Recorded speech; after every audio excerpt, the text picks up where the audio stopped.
नमस्कार साथियों, जैसा कि आप सभी जानते हैं कि यूनाइटेड स्टेट्स ऑफ अमेरिका या फिर कहें कि डोनाल्ड ट्रंप की अनसर्टेन पॉलिसीज ने इंडिया और चाइना को अपने रिश्तों को मजबूत बनाने की दिशा में प्रयास करने के लिए मजबूर कर दिया है। अब इस मजबूरी के चलते ही सही, लेकिन इंडिया और चाइना लगातार प्रयास कर रहे हैं कि अपने रिश्तों को किसी तरीके से सुधारा जा सके। इसी सिलसिले में चाइना के विदेश मंत्री वांग ई ने भारत का दौरा किया। अपनी इस 2 दिन की इंडिया विजिट के दौरान उनकी मुलाकात भारत के विदेश मंत्री एस जयशंकर, एनएसए अजीत डोवल और प्रधानमंत्री नरेंद्र मोदी से हुई। काफ़ी सारी चीज़ें इंडिया और चाइना रिलेशंस को लेकर पॉजिटिव यहाँ से देखने को मिली। इसी के साथ आप देखेंगे एक आधी चीज़ें ऐसी भी हुई जिनको देखकर हम ये सोचने को मजबूर हो जाते हैं कि ये चाइना कभी अपनी हरकतों से बाज नहीं आएगा। ये सारी ही चीज़ें आज के सेशन में हम लोग डिस्कस करेंगे कि क्या क्या चीज़ें इस मीटिंग से यहाँ पे निकल कर आती हैं। तो चलिए सेशन को शुरुआत करते हैं। मेरा नाम है चारू गुप्ता और मैं स्वागत करती हूँ आप सभी का आज के सेशन में। तो दोस्तों, सेशन को शुरू करें उससे पहले आप लोगों से एक रिक्वेस्ट कि यदि चैनल पर नए हैं तो सब्सक्राइब ज़रूर से कर लें, और यदि वीडियो को आखिर तक देखते हैं, आपको पसंद आती है, तो वीडियो को लाइक और शेयर करना भी नहीं भूलना है। आप यहाँ पे हम देख सकते हैं कि हम लोग बात कर रहे हैं वांग ई की इंडिया विजिट की। वांग ई जो कि चाइना के विदेश मंत्री हैं और एस जयशंकर जो कि भारत के विदेश मंत्री हैं, दोनों ही एक दूसरे के समकक्ष हैं। तो पहली मुलाकात वांग ई की भारत के विदेश मंत्री एस जयशंकर के साथ कंडक्ट की गई। इसमें आप देखेंगे कि दोनों ही कंट्रीज़ ने एम्फोसिस किया कि दोनों ही कंट्रीज़ के जो रिलेशंस हैं म्यूचुअल रेस्पेक्ट और म्यूचुअल सेंसिटिविटी पर आधारित होने चाहिए। मतलब कि रिश्तों को इस तरीके से आगे लेकर जाना है कि दोनों देशों में आपसी रिस्पेक्ट बनी रहे, और दोनों ही देशों के लिए जो सेंसिटिव मुद्दे हैं उनको हम थोड़ा सा संभल के चलें, उन पर हम थोड़ा सा संभल के बातचीत करें। ऐसा नहीं है कि चाइना और इंडिया के लिए जो सेंसिटिव मुद्दे हैं उनको उछाल कर आप यहाँ पे बात करें। जैसे इंडिया के लिए एक मुद्दा यह है कि कश्मीर के इशू पर इंडिया और पाकिस्तान बायलैटरली टॉक करेंगे, हमें तीसरे देश का दखल इसके अंदर बर्दाश्त नहीं है। तो इस तरीके की बात कोई चाइना यहाँ पर ना करे आगे चलकर। तो इस तरीके से जो सेंसिटिव मुद्दे हैं दोनों ही देशों के, उनको ध्यान में रखकर हमें आगे रिश्तों को बढ़ाना है, इस तरीके की बात कही गई। इसके साथ ही आप देखेंगे कि वांग ई के द्वारा कहा गया कि चाइना और भारत को सहयोगियों की तरह व्यवहार करना चाहिए, ना कि एडवर्सरीज की तरह। हम एक दूसरे के सहयोगी है, एक दूसरे के पार्टनर है, एक दूसरे के दुश्मन नहीं है, ऐसा वांग ई के द्वारा बोला गया। अब इंडिया तो चाइना को हमेशा से सहयोगी की तरह देखता है। इवन 1962 में जब भारत पे चाइना ने आक्रमण किया था तो वो हमारे लिए काफ़ी अनएक्सपेक्टेड था, क्योंकि भारत जहां पंचशील के सिद्धांतों पर चल रहा था, भारत एक्सपेक्ट भी नहीं कर सकता था, भारत ने कभी सोचा भी नहीं था कि चाइना भारत पर इस तरीके का आक्रमण करेगा। तो इंडिया तो हमेशा से चाइना की तरफ सहयोग की दिशा से देखता है, सहयोग के तरीके से देखता है, लेकिन चाइना ने हमेशा अपनी हरकतों से इंडिया को निराश ही किया है। अब देर आए दुरुस्त आए, यदि चाइना इस तरीके की बातें बोल रहा है तो इंडिया तो हमेशा से इस चीज़ के लिए राजी है। इसके बाद यदि आप देखें, China and India should be partner not adversary, says foreign minister Wang Yi, जिसके बारे में हमने बात की। यदि इस तरीके की सोच के साथ रिश्ते आगे बढ़ाए जाते हैं तो डेफिनेटली इंडिया और चाइना दोनों के लिए ये काफ़ी अच्छी बात रहेगी। इसके बाद आप देखेंगे इंडिया और चाइना के जो रिलेशंस हैं उसके अंदर ट्रेड को लेकर, पीस को लेकर और बॉर्डर डिस्प्यूट्स को लेकर काफ़ी सारी चीज़ें यहाँ पर डिस्कस की गई। स्पेशली आप देखेंगे इस मीटिंग से जो बेस्ट चीज़ निकल कर आती है वो है बॉर्डर डी एस्केलेशन को लेकर। विदेश मंत्री एस जयशंकर के द्वारा कहा गया कि अब बॉर्डर पर डी एस्केलेशन, मतलब जो परेशानियां पहले आई थी एक टाइम पे 2020 के गलवान क्लैश के बाद, वो धीरे धीरे अब कम होने की कोशिश कर रही है। तो हमें बॉर्डर पर जो डी एस्केलेशन है उस पर ध्यान देना चाहिए। बॉर्डर पर एक दूसरे के साथ ट्रस्ट बिल्ड करने की यहाँ पे आवश्यकता है। अभी आप आगे जाकर देखेंगे एनएसए अजीत डोवल के साथ जो बातचीत हुई है उसके अंदर काफ़ी सारी चीज़ें बॉर्डर डिस्प्यूट्स को लेकर निकल कर आई। यहाँ पे आप देखेंगे पीस को लेकर, ट्रेड को लेकर काफ़ी सारी चीज़ें हुई कि इंडिया और चाइना के बीच में पीस मेंटेन करने की ज़रूरत है, ट्रेड को आगे बढ़ाने की ज़रूरत है। यहाँ पे फिर आप देखेंगे अजीत डोवल के साथ मीटिंग हुई। अजीत डोवल इंडिया की तरफ से स्पेशल रिप्रेजेंटेटिव है बॉर्डर डिस्प्यूट्स को डिस्कस करने के लिए चाइना के साथ। चाइना की तरफ से वांग ई है, इंडिया की तरफ से अजीत डोवल है, जो कि बॉर्डर को लेकर बातचीत करने के लिए अपॉइंट किए गए हैं। अब इन दोनों ही लोगों के बीच में एक बहुत बड़ी मेजर अपडेट जो निकल कर आई, आप यहाँ पे देखेंगे, India China to seek early solution to boundary delimitation. आपको जानकर हैरानी होगी कि इंडिया और चाइना के बीच में अब तक, कुछ लोग तो इसको जानते भी हैं, इंडिया और चाइना के बीच में अब तक कोई भी परमानेंट बाउंड्री नहीं है। अब तक जो हमारे पास बाउंड्री है वो लाइन ऑफ एक्चुअल कंट्रोल है। ये लाइन ऑफ एक्चुअल कंट्रोल कोई परमानेंट बाउंड्री नहीं है, ये ब्रिटिशर्स के टाइम से यहाँ पे बनाई गई है। अब चाइना और इंडिया दोनों के द्वारा ही अपने अपने डॉक्यूमेंट लेकर बैठे गए हैं और दोनों ही अपनी अपनी तरफ से कहते हैं ये वाला एरिया हमारा है, ये वाला एरिया हमारा है। मतलब ये कोई परमानेंट बाउंड्री नहीं है, ब्रिटिशर्स के टाइम से ड्रॉ की गई बाउंड्री है। आप देखेंगे कि भारत और पाकिस्तान जब से आज़ाद हुए हैं कि भारत की आज़ादी के बाद से किसी तरीके की कोई डील चाइना के साथ यहाँ पे नहीं की गई है। बॉर्डर डिस्प्यूट को रिजॉल्व करने की कोशिश कई बार की गई, लेकिन बाउंड्री को ड्रॉ नहीं किया जा सका। लाइन ऑफ एक्चुअल कंट्रोल आप यहाँ पे देख सकते हैं, येलो कलर से मार्क की गई है। ईस्ट यहाँ पे ये है वेस्टर्न पार्ट, फिर ये है बीच में मिडिल पार्ट, और यहाँ पे आप देखेंगे ये बीच में मिडिल पार्ट है, ये वेस्टर्न पार्ट है, और यहाँ पे आप देखेंगे ईस्टर्न पार्ट है। ये है लाइन ऑफ एक्चुअल कंट्रोल, जो कि परमानेंट बाउंड्री नहीं है। अब इंडिया और चाइना के बीच में यही बात की जा रही है कि इस बाउंड्री को क्या किया जाए, परमानेंट सोल्यूशन इसका कुछ निकाला जाए। क्योंकि हाल ही में आप देखेंगे आए समय हर थोड़े थोड़े टाइम में आप देखेंगे इंडिया और चाइना बॉर्डर पर आमने सामने आ जाते हैं। गलवान क्लैश हुआ था, उसके अंदर इंडिया और चाइना की जो सेना है वो आमने सामने आ गई थी।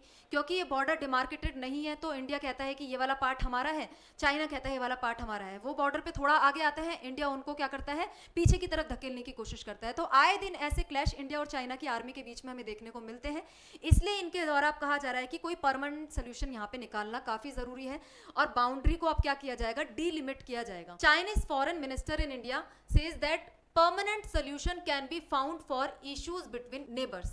मतलब कि अब परमानेंट सोल्यूशन यहाँ पे ढूंढा जाना चाहिए बॉर्डर डिस्प्यूट्स को लेकर। यहाँ पे आपको एक चीज ध्यान देने वाली है कि बॉर्डर को अभी के लिए डीलिमिट करने की बात हो रही है, डिमार्केट करने की बात नहीं हो रही। दोनों चीजें अलग अलग हैं।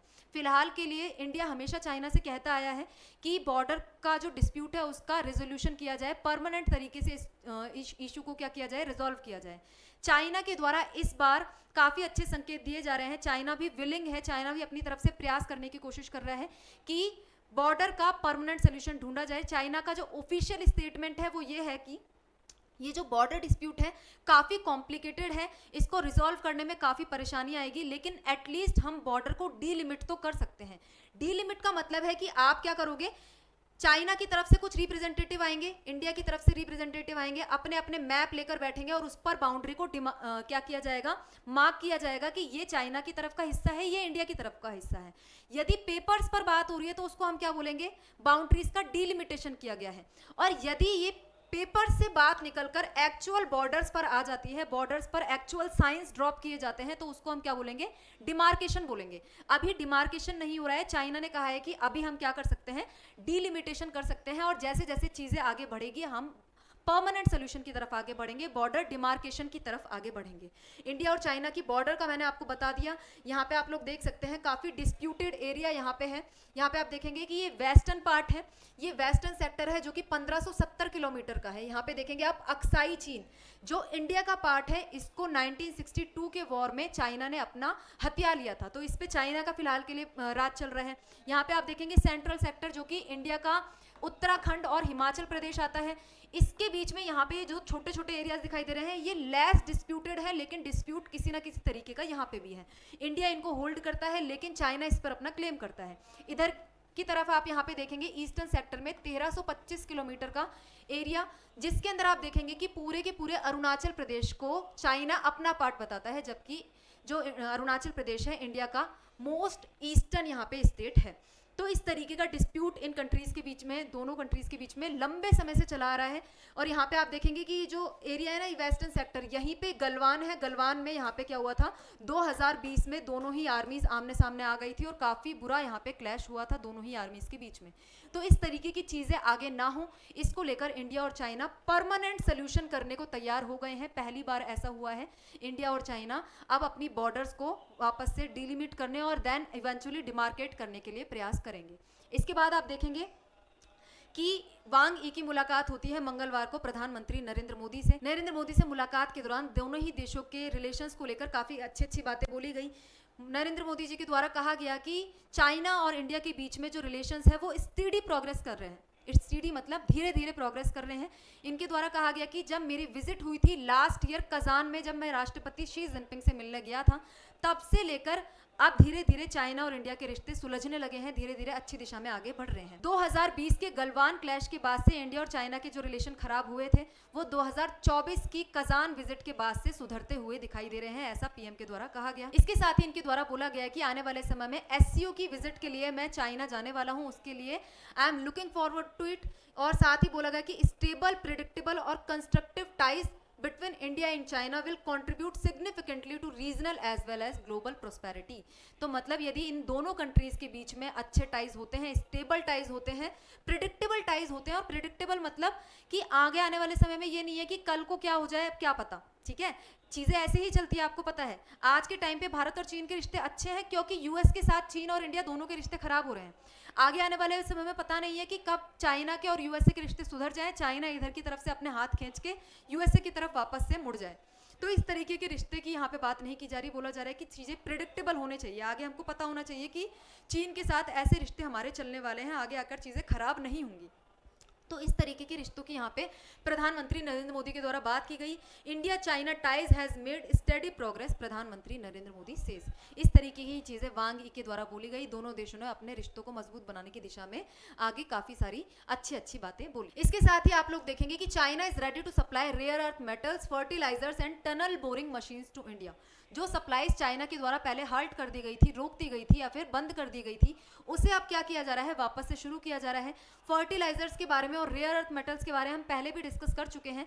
रेयर अर्थ मेटल्स की बात करें तो काफ़ी सारे ऐसे मेटल्स हैं जो कि इंडिया की हैवी इंडस्ट्रीज में काम आते हैं। इसके साथ ही जो फर्टिलाइजर है, इसमें मेनली जो यूरिया है, इंडिया के एग्रीकल्चर सेक्टर के लिए काफ़ी इंपॉर्टेंट है। और यहीं पे आप देखेंगे जो टनल बोरिंग मशीन है, जो बड़ी बड़ी टनल्स बनाने के काम आती है, बड़े बड़े पहाड़ों को कट करने के काम आती है। स्पेशली आप देखेंगे जो इंडिया का बुलेट ट्रेन प्रोजेक्ट चल रहा है, उसके लिए ये मशीन काफ़ी इंपॉर्टेंट है। हमारे जो बुलेट ट्रेन प्रोजेक्ट्स हैं अभी आधे अधूरे पड़े हुए हैं क्योंकि इस तरीके की मशीन हमारे पास अवेलेबल नहीं है। तो चाइना अब क्या करने वाला है, ये वाली मशीन और ये सारी ही चीज़ों की सप्लाई इंडिया को वापस से शुरू करने वाला है। इस चीज़ को लेकर हम पहले भी बात कर चुके हैं। यहाँ पे आप देख सकते हैं इस तरीके की दिखाई देती है टनल बोरिंग मशीन, जिसको चाइना के द्वारा अब इंडिया को सप्लाई किया जाएगा। ये आप देख सकते हैं इस तरीके की काफ़ी बड़ी मशीन होती है और इस तरीके से यहाँ पे टनल्स को कट करने के काम आती है, जिससे वहाँ पे रास्ता बनाया जा सके, ट्रेन का जो रूट है वो हम यहाँ पे निकाल सकें।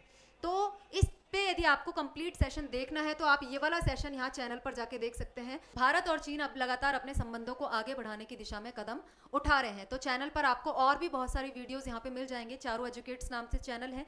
यदि आपको इंटरनेशनल पॉलिटिक्स में या फिर हमारे देश में जो सभी खबरें चल रही हैं लगातार, उनमें थोड़ा इंटरेस्ट है तो आप इस चैनल को जाके सब्सक्राइब कर सकते हैं। तो आगे बढ़ते हैं। और अब तक जितनी भी हमने चीज़ें डिस्कस की वो इस मीटिंग के बारे में पॉजिटिव पॉइंट्स थे, लेकिन एक चीज़ जो वांग ई की विजिट के दौरान हुई, उसके अंदर बीजिंग के द्वारा ये क्लेम किया गया कि इंडिया वन चाइना पॉलिसी को एंडोर्स करता है।